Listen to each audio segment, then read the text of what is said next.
Two attractive women were dining on the restaurant's terrace, catching the eyes of passing men, but they were engrossed in conversation and paid them no mind. "How long has it been?" Melanie inquired of her tall, dark-haired companion. "Feels like ages since I last saw you." The other woman, a blonde, a couple of years younger, replied, "I know, Mel. I've been swamped with grad school and family stuff. Hardly had time for anything else." "How's business school treating you? You must be close to snagging that MBA." "Yeah, almost there. Spring break's next week, then just a few more weeks till graduation. Thesis is turned in, so no worries there. Plus, looks like I'm skipping all exams." "Smooth sailing ahead then." "Fantastic, Mel. Thanks. Got a job lined up yet?" "Nah, thinking of taking a breather after the craziness of the last 2 years. Want to unwind a bit before diving into the workforce. But enough about me. How about you? Any special man in your life?" "Doing okay. Still on the hunt for Mr. Right." The blonde gave her brunette friend an assessing look. "With your looks, you could have a date every night if you wanted." Melanie smirked. "Trust me, living the single life isn't all it's cracked up to be nowadays. Wading through a sea of idiots just to find one decent guy gets old fast. I envy you, though. Happily married to a great guy like Adam. Speaking of whom, how's your dashing husband doing?" "He's all right, I suppose. Wait, did I just hear a hint of discontent? What's up, Mel?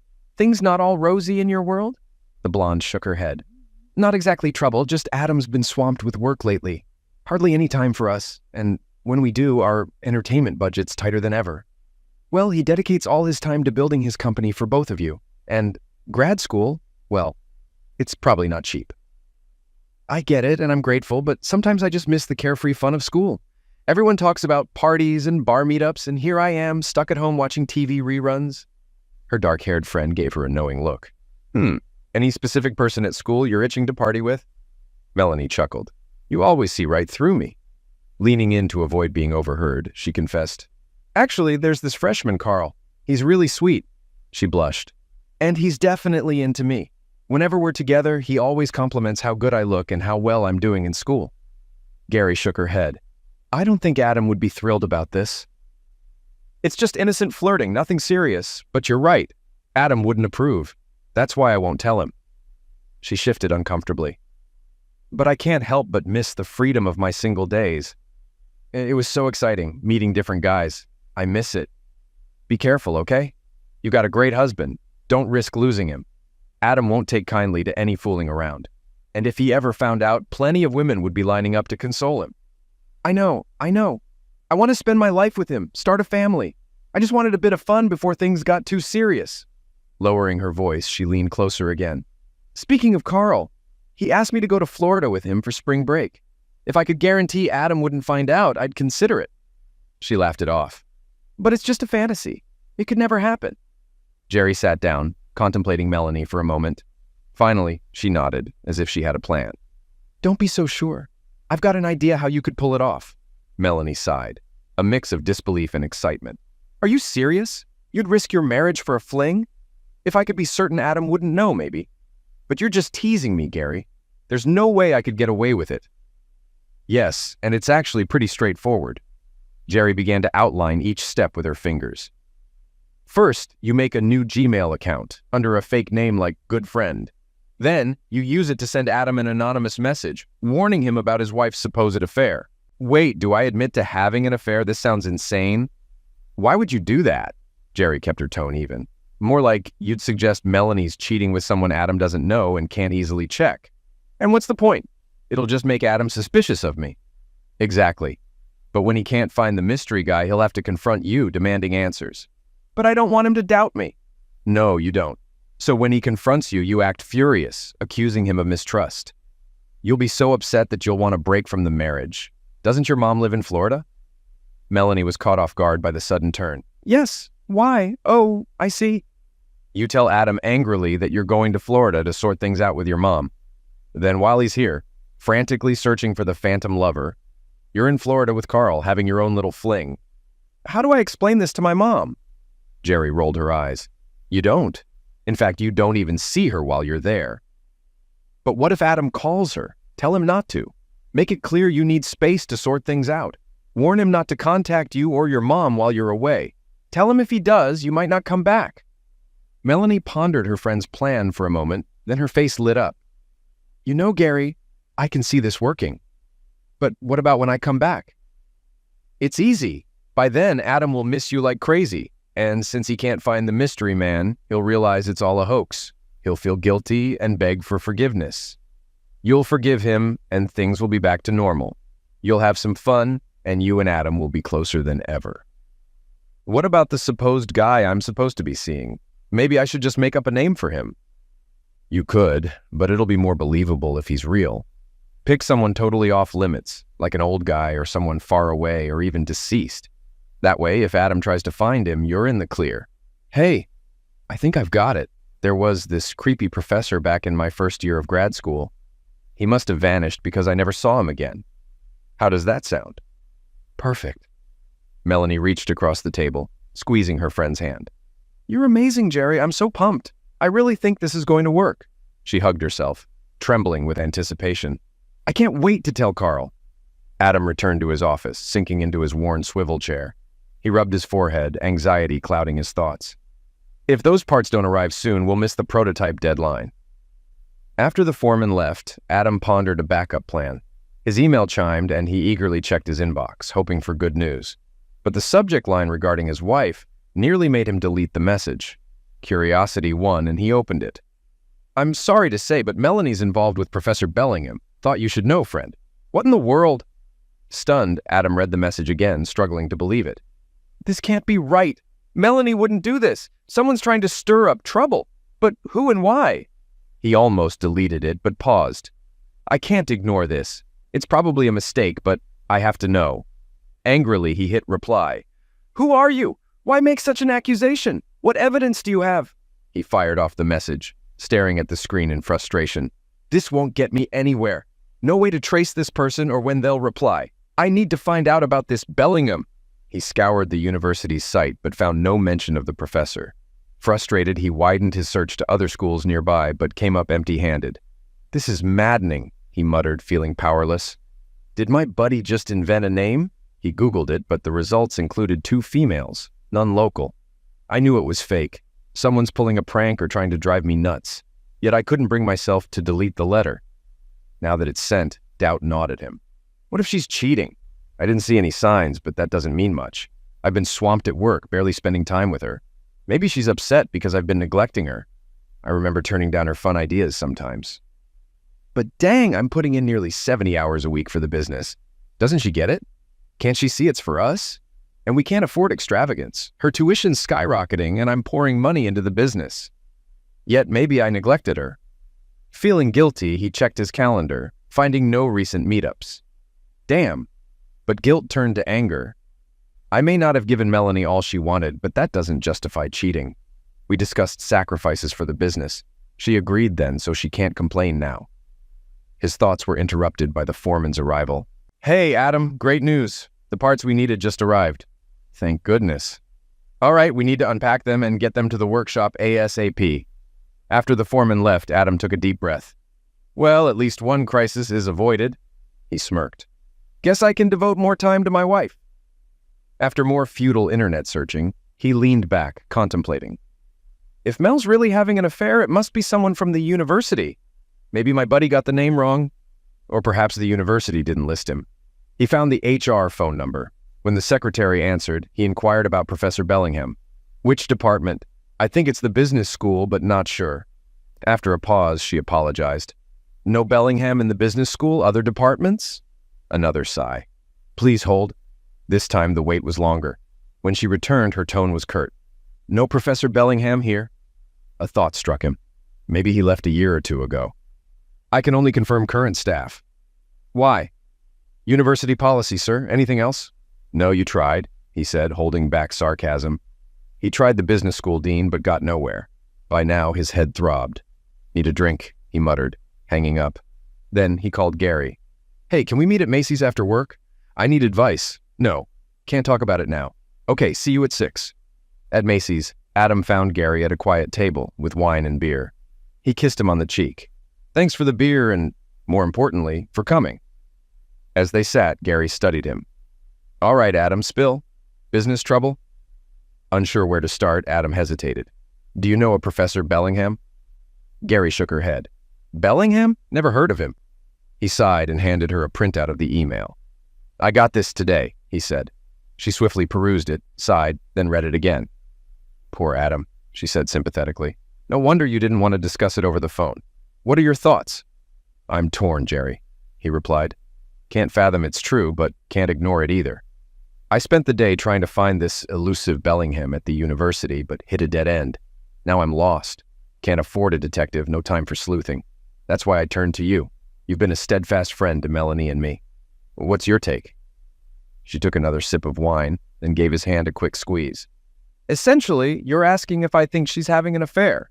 I can't provide absolute certainty. On one hand, I haven't noticed anything to suggest she's unfaithful. On the other hand, I haven't seen much of her lately. His annoyance flashed, and she hastened to continue.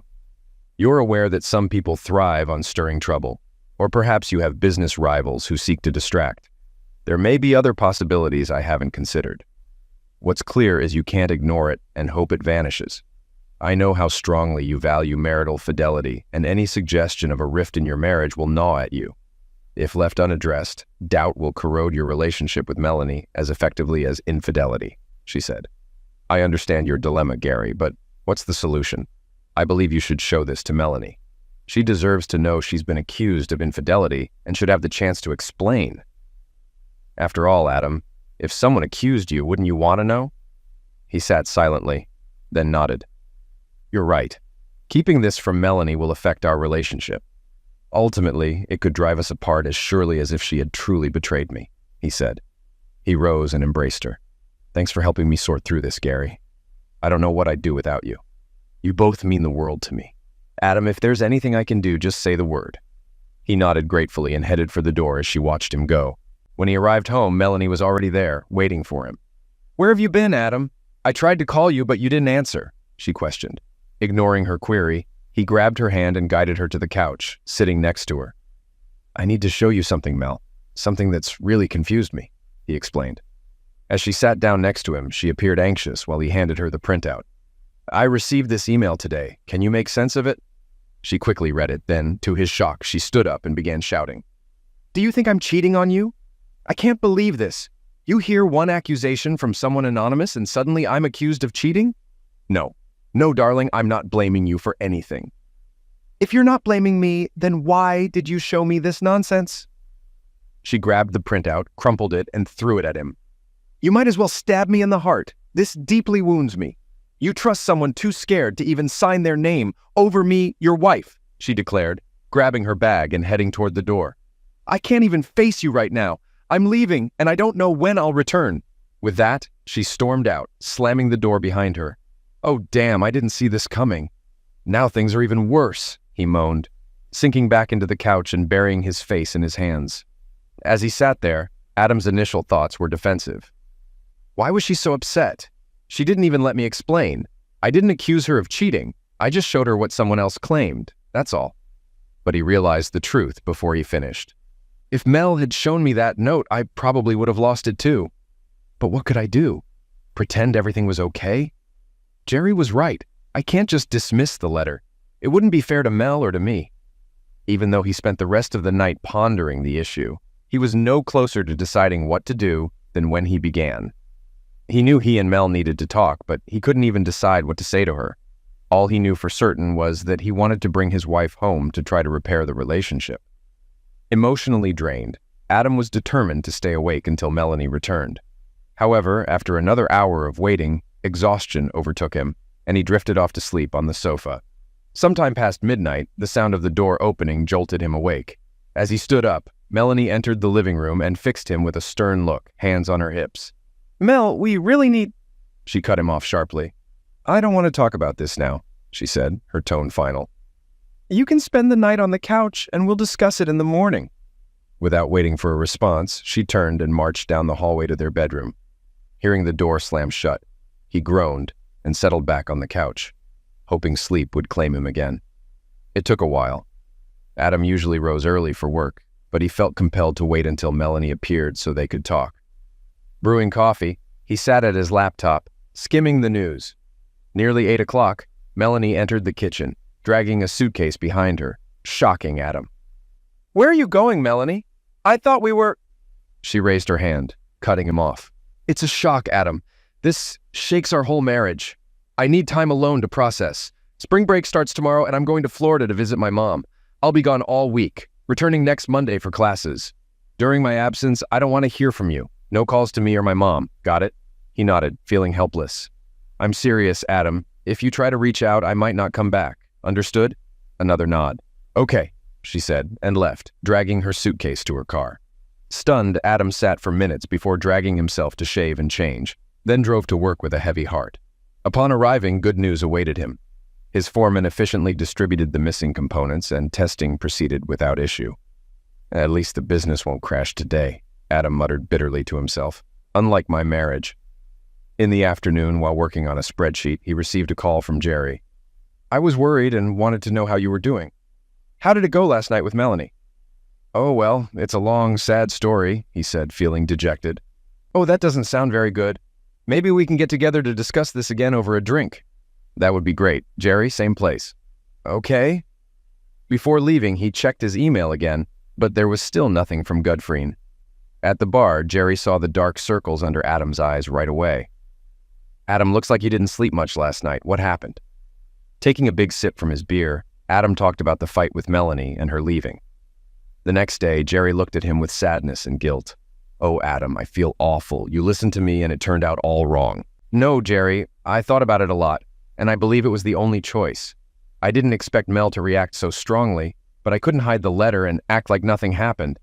Now I hope she'll calm down and we can talk when she's back. You say that nicely, Adam, but I still feel bad. So what's your plan for the week? I'm not sure, Jerry. If Mel and I don't talk, I don't see how we can move forward. Maybe I'll wait a bit and then call her. No, Adam, that's the last thing you should do. She already feels like you don't trust her. If you call after she told you not to, it'll prove her right. Yeah, I get it. But I feel so useless. I don't know how to find out who sent the letter. While she's away, I'll keep trying to find this Professor Bellingham. That sounds smart. Maybe he can help fill in some gaps. Over the next days, Adam kept trying to solve the letter mystery. Despite no luck, he was sure Bellingham had ties to the university. Then he had an idea. Maybe I can't find him because he's an alum, not a teacher. I'm an alum too, so maybe the alumni office can help. When Adam called and said he was a former student, he got transferred to the development department quickly. The person he talked to wrote down Adam's info and asked if he wanted to give money to the school. Adam said no. He was looking for Professor Bellingham, thinking he might be a former student. The person checked, but couldn't find anyone by that name in their records. Adam suggested maybe Bellingham didn't finish school, but the person couldn't help since their records only had graduates. Adam hung up frustrated, thinking he just guaranteed he'd be asked for money later. The next day, Adam went to the business school during spring break to look for Bellingham. Even though it was break, he asked around, but eventually got asked to leave by the assistant dean. Back at his office, feeling defeated, Adam wondered what to do next. Then his phone rang. It was Dr. Avery Mayfair from the business school faculty who heard him earlier and wanted to help. Mayfair said Bellingham used to teach part-time there, but his class got canceled because not many students enrolled. Adam thanked him. There's more, Dr. Mayfair continued. At the start of this year, Bellingham told me he got a job at Black Hills State University in South Dakota. Really? Adam asked, surprised. Yes, the professor confirmed. And there's something else. In the same message, he said he recently married his partner, Harold. Harold? So Bellingham. Exactly, Dr. Mayfair said. Thank you for calling, Dr. Mayfair, Adam said gratefully. I still don't get why someone sent me that nasty letter, but now I know it was a lie. Can I ask why you called me? I'm grateful, but we don't know each other, the professor asked. I don't mind telling you, he continued, his tone changing. Years ago, something similar happened to me.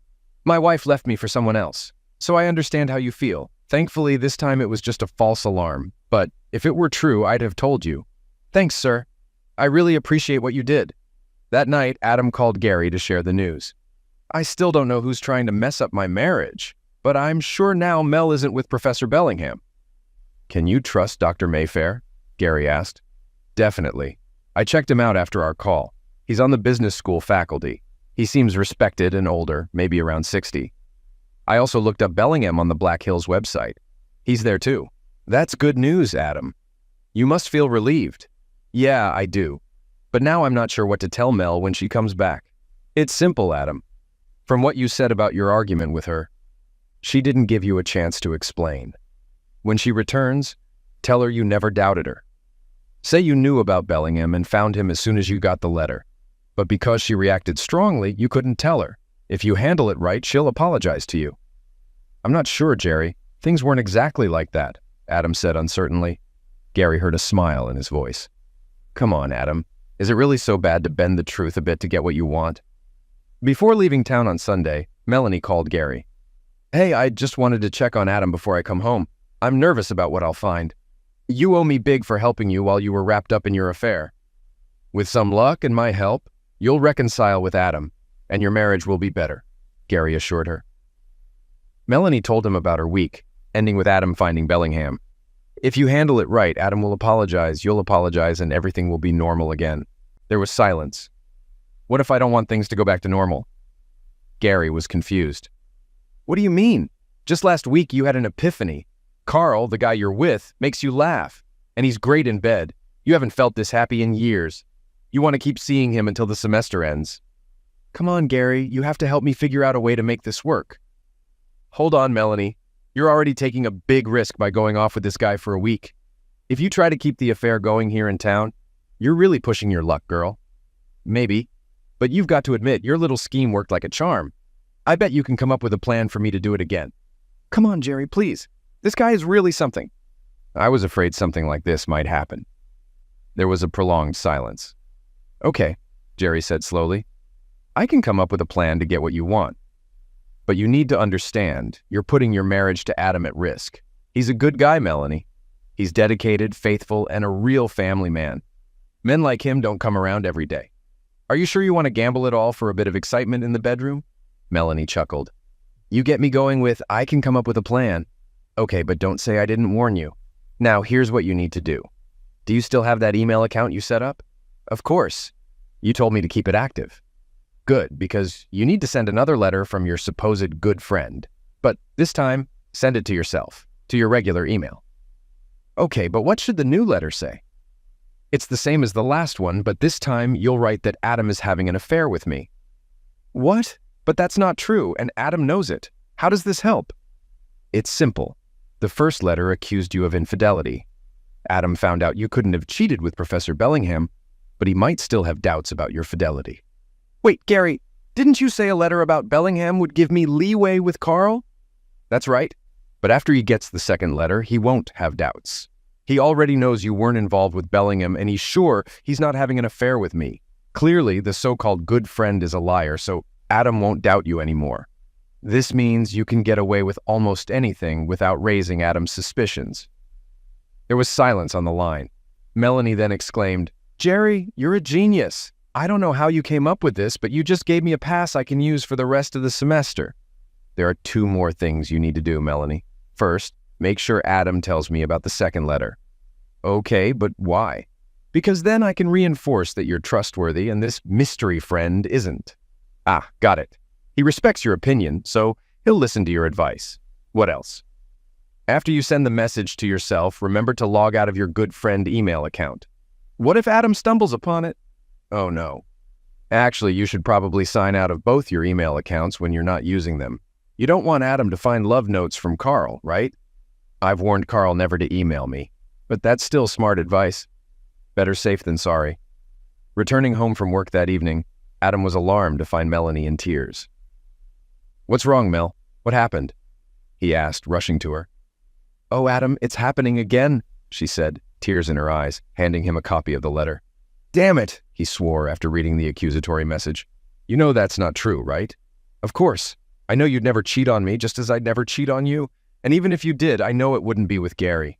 She's such a good friend to both of us that she'd never do anything like that. Damn it. Someone's still trying to stir up trouble for us, and I have no idea who or why. There must be a way to trace these things. She looked up at him hesitantly. Are you going to tell Jerry about this? Do you think I should? I believe you should.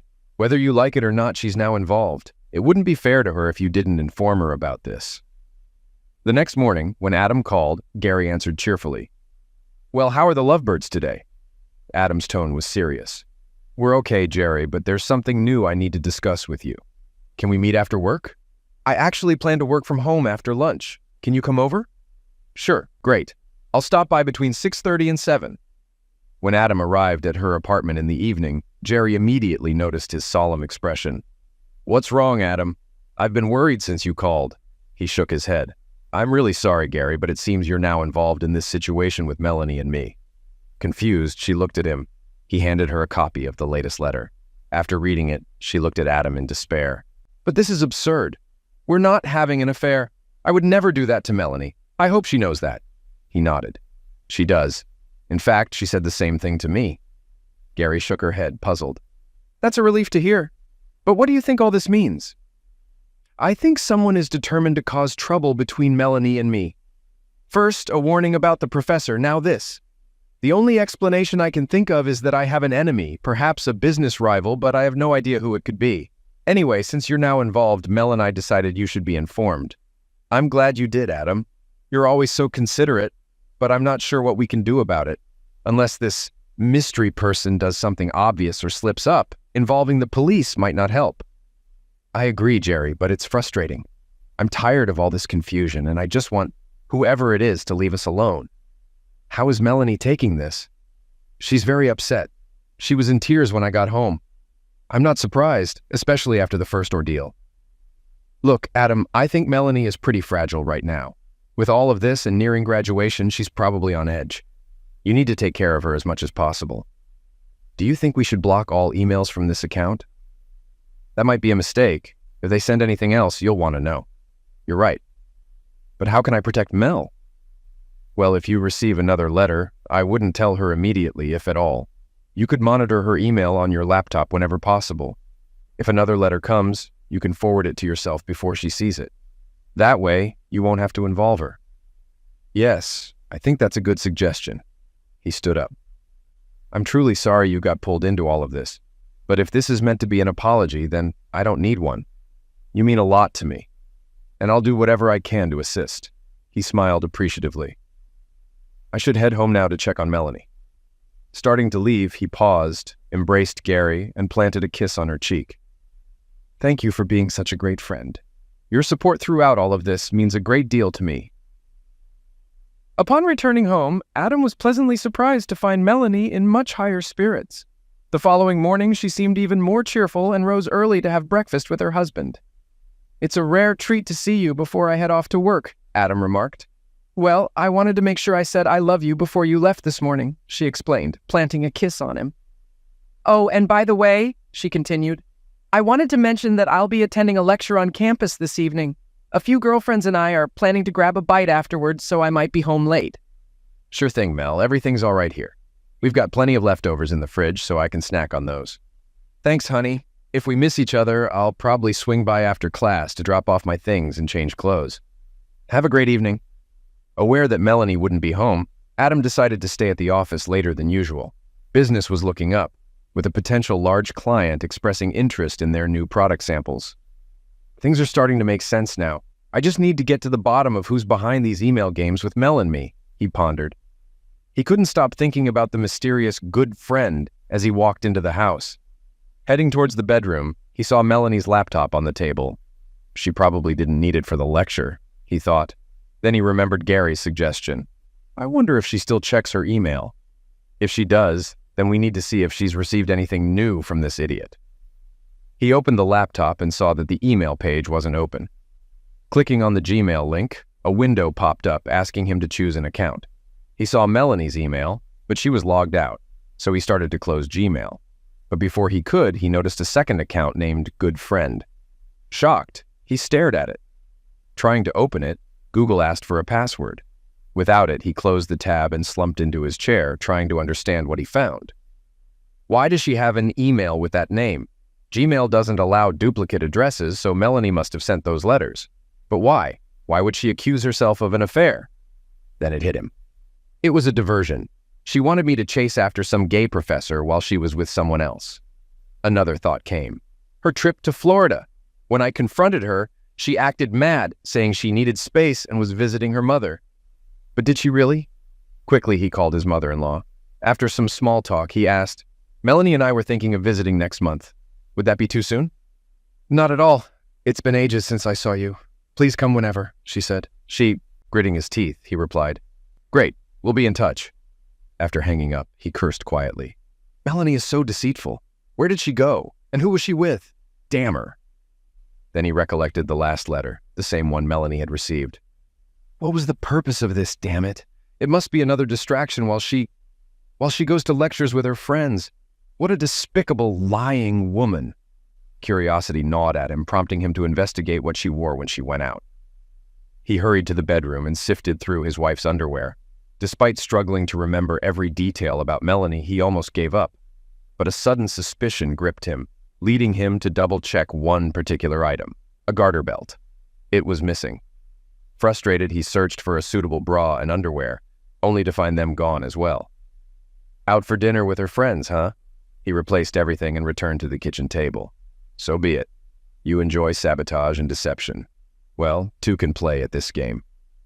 When Melanie got home after midnight, he was angry, but pretended to sleep as she entered the bedroom.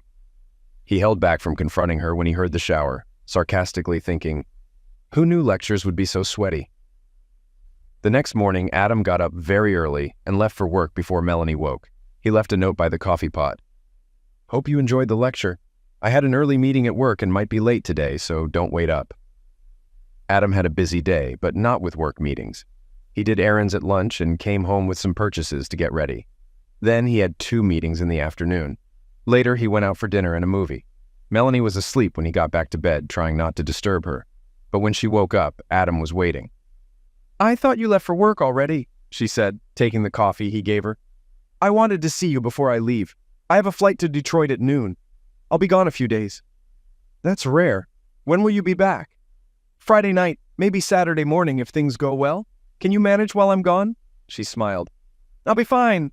I'll keep busy. Good. Just stay away from our good friend while I'm gone. Her face fell. That's not funny, Adam. Sorry, you're right. It's not. He waved and left for the car. As he drove away, he frowned. She didn't even notice I didn't say I love you. She's probably making plans to meet her lover. I just need a diversion to keep her here instead of going to the airport. At lunchtime, Adam left his office and made his way to the off-campus parking lot of the university. He briskly walked toward the Graduate School of Business, dressed down in jeans and a sweatshirt, with a cheap backpack slung over his shoulder. Without attracting attention, he headed to the reading room of the business school library. The few students present paid him no mind as he casually strolled behind the periodicals rack. Once out of sight, he produced a string of hefty firecrackers, lit the extra-long fuse, and tossed them into a metal disposal container. He casually strolled to the nearest door, using his backpack to prop it open, then exited. Outside, he retrieved the phone he'd bought the previous day and dialed campus security. Quick, come over! There's firing at the business school, he exclaimed when they answered. I think there might be multiple shooters. It's ongoing. Pointing the phone towards the library, he triggered a series of fireworks seconds later. After disconnecting, he hurried across campus to his car amid blaring sirens and frantic people scattering in all directions. From his neighborhood vantage point, he watched an hour later as his wife's car pulled into their driveway, followed by another vehicle with a male figure stepping out. In times of danger, there's no place like home, Adam muttered with a bittersweet grin before driving to the motel where he'd booked a room. Later that night, he circled his neighborhood to ensure the second car remained parked in his driveway, then returned to his room to attempt sleep. The next morning, when the adulterous pair exited the house, they were shocked to find Adam leaning against the stranger's car door. God, Carl, that's my husband, Melanie gasped upon recognizing him. I thought you were in Detroit, she stammered, then caught herself. Dear, things aren't as they seem. Carl just stopped by for a visit. Melanie, every time you speak, it's just lies. I don't want to hear it anymore, he growled. This isn't a one-time slip-up. You've been seeing him for weeks, and it wasn't accidental. You planned it all. I know you sent that letter as a distraction, so you could spend spring break together wherever you went. And by the way, your mom's wondering why you haven't visited.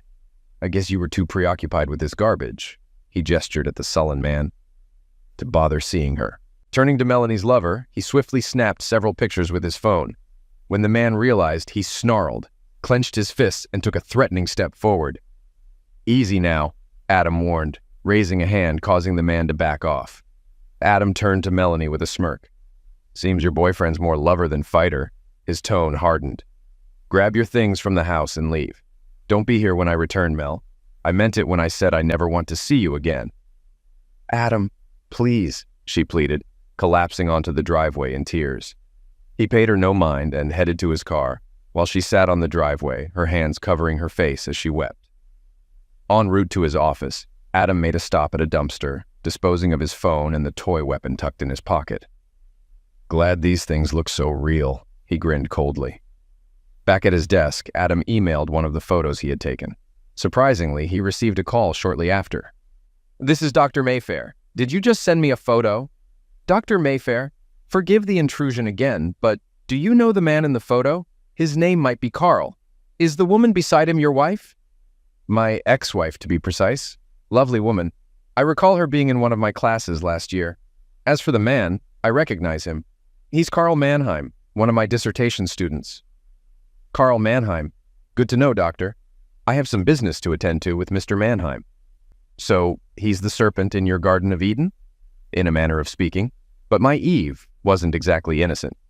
"Ah, I see. Quite intriguing. Well, I'm glad to have assisted you, though I'm sorry it's not the outcome you desired." "Thank you, doctor. I appreciate your time and help, regardless of the outcome." "Good luck to you, my boy, and keep your spirits up. Things have a way of working out, speaking from experience." 2 months later, Adam sat with his lawyer, feeling irked. "Any word from Melanie's lawyer? How's the divorce proceeding?" "Yes, I spoke with Hannah Montrose yesterday, and she sent a counteroffer to Melanie today. The good news is Melanie's agreed not to contest the divorce after hearing the recordings you made. Hannah persuaded her not to risk them in court." "But the bad news is now that Melanie's accepted the marriage is over, she's keen on getting as much financial compensation as possible." "Damn. She deceives me, gets caught, and then expects me to pay up. It's unfair. What's my cheating wife after?" "Typically, we'd see a request for dividing assets, but there's little to divide here. You rent, no pension, and minimal savings. Your only asset is your business share, which is running at a loss. Seems she's banking on it failing, so she's only asking for alimony." "I appreciate her vote of confidence," Adam snapped sarcastically. "So, how much alimony is she seeking?" "Considerably more than our offer." The lawyer handed him the document, and Adam gasped. "This is absurd. She knows I can't afford it. If I have to pay that much monthly, I'm essentially bankrupting my business to satisfy her. Melanie won't negotiate, so Hannah will suggest it to Judge Abernathy. I won't hand over that much without a fight. We'll take our chances in court." "Understood, Adam. But remember, Judge Abernathy holds all the power. You're at his mercy." About a month later, Adam sat anxiously in court. After arguments from both sides, Judge Abernathy adjourned. "Any thoughts on how it's going?" Adam whispered to his lawyer. "Hard to say. It could swing anyway, or the judge might suggest a compromise." They stood as Judge Abernathy returned, then sat again as he called the opposing counsels to the bench. "I assume your positions remain unchanged," the judge stated. The lawyers exchanged looks. "Yes, Your Honor." "Good. Before I decide, I'd like to question Miss Weatherby." Hannah Montrose looked tense but motioned for Melanie to approach. "Stay calm," she whispered. "And remember, address him as Your Honor." Adam's lawyer leaned in. Usually, it's not good when the judge wants to hear more from the other side. Adam watched sourly as his soon-to-be ex-wife testified, noting the judge's attention on her. "I think we're in trouble," he murmured to his lawyer. The judge reviewed papers, then turned to Melanie. "Miss Weatherby, it seems the primary dispute is the alimony amount. Your offer is substantially higher than Mr. Weatherby's, correct?" "Yes, Your Honor." "How do you justify your proposed amount?" "We're asking for more, considering my years of marriage and the need to start anew, Your Honor. However, Mr. Weatherby claims his sole income is from his struggling business." "Why do you believe Mr. Weatherby can afford your proposed support?" "We argue he's artificially deflating his income by investing in his business. Adjustments could easily cover the support I seek." The judge remarked, examining the financial statement. "It shows negative cash flow, Your Honor. Adam's accountants can manipulate numbers to yield any desired result." The judge raised his eyebrows. "Are you suggesting the financial statements are fraudulent?" Melanie turned pale and shook her head firmly. Noticing this, Melanie swiftly corrected herself. "No, Your Honor, not at all. Earnings can be deferred and investments accelerated, all within accepted accounting principles. He simply invests heavily in his company." Adam's blood pressure spiked. He whispered angrily, "What a manipulative move. She knows it's untrue. She's just trying to pressure me into giving her what she wants, regardless of the truth. Meanwhile, Judge Abernathy reviewed the case summary. Until now, we've focused on your husband's business investments, Mrs. Weatherby. However, Mr. Weatherby has also invested significantly in you, or at least in your education. If you're referring to my MBA, Your Honor, Adam did pay for my tuition, but I worked diligently, completed all coursework, exams, and wrote my dissertation. I've dedicated myself for the past 2 years, including summers. And you recently graduated? Yes, sir, with honors, she proudly confirmed. He nodded. Very well, Mrs. Weatherby. That's all. You may be seated. Returning to her lawyer, Melanie hugged her in relief as the judge adjusted his glasses and glanced at both parties. After reviewing all evidence, I'll grant Mrs. Weatherby the full financial support requested, the judge announced. Adam winced, and Melanie hugged her lawyer in joy, but the judge wasn't finished. This settlement provides for a comfortable living without employment for Mrs. Weatherby, despite her recent completion of a degree that should qualify her for a lucrative position. To incentivize the use of her education, I'm awarding alimony for 6 months. Only 6 months? That's unfair, Melanie protested. I can and I have, the judge replied, striking the gavel. Next case. Her lawyer swiftly escorted Melanie away, though she continued to protest until a bailiff intervened. Do I only have to pay alimony for 6 months? I can manage that, Adam remarked to his lawyer as they left the courtroom. Pretty good outcome, his lawyer agreed. I thought we were in trouble when the judge favored her, but he wasn't impressed with her tactics. Not many husbands fare so well in divorce court. Wonder what swayed him in your favor. You don't think her pleading no contest to the infidelity charge played a role? He shouldn't have considered it when deciding the financial settlement. Adam glanced back to see Melanie still arguing with her lawyer and chuckled.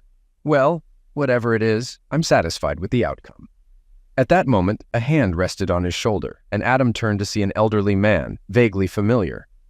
I wanted to introduce myself, the gray-haired man explained. I'm Professor Mayfair. Adam firmly shook his hand. Professor, it's a pleasant surprise to meet you in person, sir. Thank you again for your assistance. What brought you to court today?